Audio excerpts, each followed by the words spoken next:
गणित कक्षा 8 के लिए अध्याय 2 घातांक प्रश्नावली 2.2। इस वीडियो में हम प्रश्नावली 2.2 के प्रश्न 1 के कुछ प्रश्नों को देखेंगे, जिसके अंतर्गत सरल करने के लिए प्रश्न दिए गए हैं। देखिए, पहला प्रश्न ए में दिया है 2/7 पूरे का घात 3 गुणा 1/2 पूरे का घात 3। हल देखिए इसका, एक बार प्रश्न को फिर से लिखा गया है। हल में 2/7 पूरे का घात 3 गुणा 1/2 पूरे का घात 3 बराबर, यहाँ पर देखिए इसका विस्तार किया गया है बराबर करके। 2/7 में 3 घात लगा है, तो 2/7 को 3 बार गुणा किया गया है। यहाँ पर देख लीजिए 1 2 3, और उसके बाद 1/2 में भी 3 घात लगा हुआ है, इसीलिए 1/3 को भी 3 बार गुणा किया गया है, और इन सभी का आपस में फिर से गुणा किया गया है। बीच में गुणा का चिन्ह है, देख लीजिए, तो इसीलिए इसका भी आपस में गुणा हुआ है। अब इसका पूरा का पूरा इसको देखिए, यहाँ पर नीचे में फिर से लिखा गया है, और लिखने के साथ साथ काटा भी गया है। तो कौन कौन से कटा है, किस प्रकार से कटा है, इसको देख लेते हैं। देखिए, ऊपर के 1 2 3 2 हैं, ये तीनों का तीनों कटा हुआ है, और नीचे के 1 2 3 2 कटा हुआ है। तो ऊपर के 2 को नीचे के 2 से काटा गया है। क्योंकि ऊपर में भी 3 2 है और नीचे में भी 3 2 है, इसीलिए ऊपर के 3 2 को नीचे के 3 2 से काट दिया गया है। अब ऊपर में क्या बच गया, 1 1 1, 3 बार 1 का गुणा बच गया, और नीचे में 1 2 3 बार 7 का गुणा बच गया। तो इसको बराबर करके एक साथ लिखा गया है, 1 गुणा 1 गुणा 1 का 3 बार गुणा, और बटे करके 7 गुणा 7 गुणा 7 का 3 बार गुणा। अब देखिए, इसका बराबर करके हल किया गया है। 1 को 3 बार गुणा करेंगे, चाहे 2 बार गुणा करेंगे, चाहे 5 बार गुणा करें, 1 का गुणा 1 से करने पर 1 ही आता है, इसीलिए 1 का 3 बार गुणा करने पर भी 1 आया है। और यहाँ पर 7 गुणा 7 गुणा 7 को यहाँ पर हल किया गया है। देख लीजिए, 7 को 7 से गुणा करने पर कितना आता है, 7 7 49, इसलिए यहाँ पर 49 लिखा गया है। और गुणा 7 को अलग से इसके साथ 49 के साथ गुणा किया गया है। उसके बाद अगले स्टेप में बराबर करके देखिए, लिखा है 1/343। 49 में 7 का गुणा करने पर 343 आता है। 7 नियम 63, 63 का 3 हासिल 6, 7 चौक 28, 28 और 6 हासिल मिलकर के 34। तो इस प्रकार से आंसर में आया 1/334। अब देखिए दूसरा प्रश्न बी में दिया है 4/5 पूरे का घात 4 गुणा 5/4 पूरे का घात 2। हल में एक बार फिर से प्रश्न को लिखा गया है, उसके बाद बराबर करके इन प्रश्नों का विस्तार किया गया है हल के रूप में। देखिए, 4/5 में 4 का घात लगा है, इसीलिए 4/5 को 4 बार गुणा किया गया है, 1 2 3 4। और उसके बाद 5/4 में 2 का घात लगा है, इसीलिए 5/4 का यहाँ पर 2 बार गुणा किया गया है, 1 2 बार, और बीच में गुणा चिन्ह है, इसीलिए गुणा चिन्ह लगाया गया है। अब पहले प्रश्न की तरह ए में जैसे हल किए हैं, वैसे ही बी में भी हल करना है। ऊपर के संख्या का नीचे के संख्या से कटता है तो कटाना है। तो यहाँ पर देखिए, नीचे अगला स्टेप में बराबर करके काटा गया है। ऊपर के 2 4 और नीचे के 2 4 को काटा गया है। ऊपर के 4 से नीचे के 4 को काटा गया है, और ऊपर के 2 5 को नीचे के 2 5 से काटा गया है। देखिए, 5 को 5 से काटा गया है। ठीक, ऊपर के 2 5 कटे हुए हैं, नीचे के 2 5 कटे हुए हैं, ऊपर के 2 4 कटे हुए हैं, और नीचे के 2 4 कटे हुए हैं।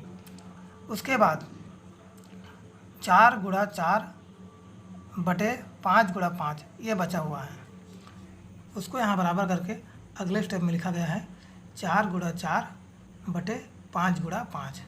4 गुणा 4 का हल क्या होता है, 4 गुणा 4 कितना होता है, 4 चौक 16, और 5 गुणा 5 5 पंछे 25। तो अगले स्टेप में बराबर करके देख लीजिए, 16/25 आया है। यही 16/25 आंसर है। अब देखिए तीसरा प्रश्न सी में दिया है ऋण 5 पूरे का घात 3 भाग ऋण 1/5 पूरे का घात 2। हाल में एक बार प्रश्न को फिर से लिखा गया है और प्रश्न लिखने के बाद अगले स्टेप में बराबर करके हल किया गया है। देख लीजिए, ऋण 5 पूरे का घात 3 को सेम लिखा गया है क्योंकि 3 विषम घात है और विषम घात होने से ऋण संख्या ही रहता है, इसीलिए इसको सेम टू सेम लिखा गया है। उसके बाद भाग का भाग, उसके बाद देख लीजिए 1/5 का माइनस में है, वो यहाँ पर माइनस हट गया है। क्यों हट गया है? क्योंकि इसमें 2 घात लगा हुआ है और 2 सम संख्या है और सम संख्या का घात लगने पर माइनस हट जाता है, इसीलिए माइनस 1/5 का 1/5 हुआ है और घात 2 लगा हुआ है। अब देखिए अगले स्टेप में ऋण 5 पूरे का घात 3, इसमें 3 घात लगा हुआ है, इसीलिए ऋण 5 को 3 बार गुणा किया गया है और भाग का भाग चिन्ह डाला गया है। उसके बाद 1/5 में 2 घात लगा हुआ है, इसीलिए 1/5 को 2 बार गुणा किया गया है। जितने बार घात लगेंगे उतने बार गुणा करने पड़ेंगे।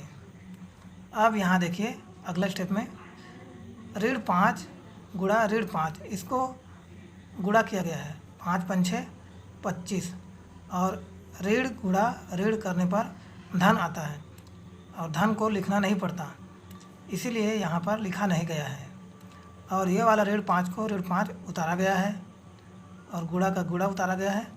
उसके बाद भाग चिन्ह, अब यहाँ देखिए 1/5 गुणा 1/5 यहाँ पर गुणा किया गया है।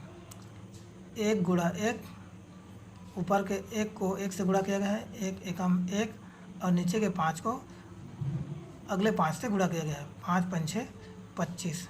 अब देखिए यहाँ पर अगले स्टेप में देखिए ऋण 5 गुणा 25 गुणा 25/1, ये कैसे हुआ? यहाँ पर जो भाग है वो यहाँ पर अगले स्टेप में गुणा चिन्ह में बदल गया और गुणा चिन्ह में बदलता है भाग का चिन्ह, तो उसके सामने वाला संख्या जो परिमेय संख्या होता है वो ऊपर नीचे होता है, अर्थात हर अंश बन जाता है और अंश हर बन जाता है। तो 25 अंश बन गया है और 1 हर बन गया है। ये परिमेय संख्याओं के लिए भाग के प्रश्नों को हल करने के लिए ऐसा नियम है। अब देखिए अगले स्टेप में, ये तो गुणा हो गया, अब सभी का चिन्ह गुणा हो गया, तो इसको आपस में गुणा करना है। तो ऋण 5 गुणा 25 गुणा 25 और ये नीचे में जो /1 है उसको बटे करके नीचे में लिखा गया है और बाकी सभी संख्याएं एक साथ गुणा होंगे। अब देखिए 25 गुणा 25 कितना होता है? 625। 25 में 25 का गुणा करने पर 625 आता है। और ये जो ऋण 5 है, ये ऋण 5 सेम लिखा गया है और उसके सामने का गुणा चिन्ह भी लगाया गया है और /1 है उसको /1 लिखा गया है। अब देखिए ऋण 5 गुणा 625 है, उसको यहाँ पर नीचे में हल किया गया है। ऋण 5 में 625 का गुणा करने पर 3125 आता है और इसमें ऋण लगा है तो ऋण चिन्ह लगाया गया है।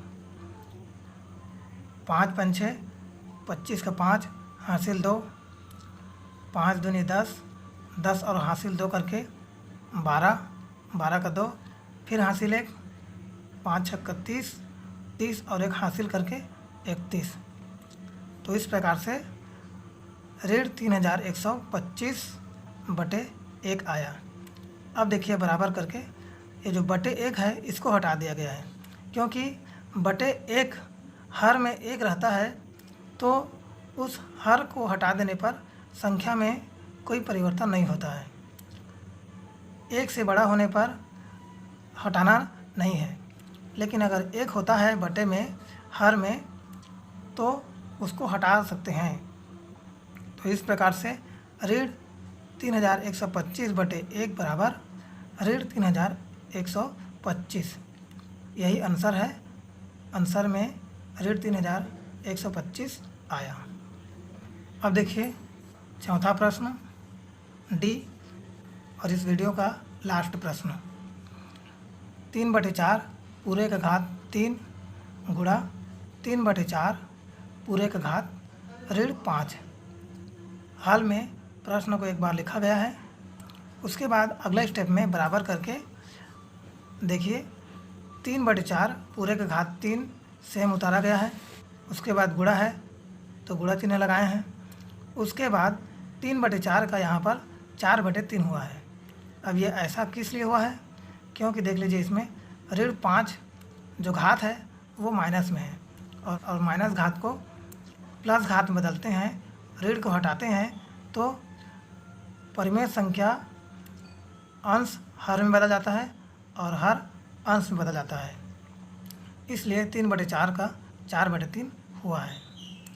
ये देख लीजिए उसका सूत्र a/b में माइनस घात लगा है, माइनस घात m, तो माइनस को हटाया गया है, a/b की जगह में b/a लिखा गया है।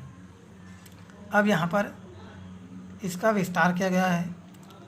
3/4 में 3 का घात लगा है तो 3 बार गुणा किया गया है। 3/4 को 3 बार गुणा किया गया है, 1 2 3। और 4/3 में 5 का घात लगा है तो 4/3 को 5 बार गुणा किया गया है, 1 2 3 4 5। अब देखिए अगले स्टेप में पूरा संख्या जो विस्तार किए हैं अभी उन सब को लिखा गया है, लेकिन जो ऊपर का संख्या नीचे की संख्या से कट रहा है उसको काटा गया है।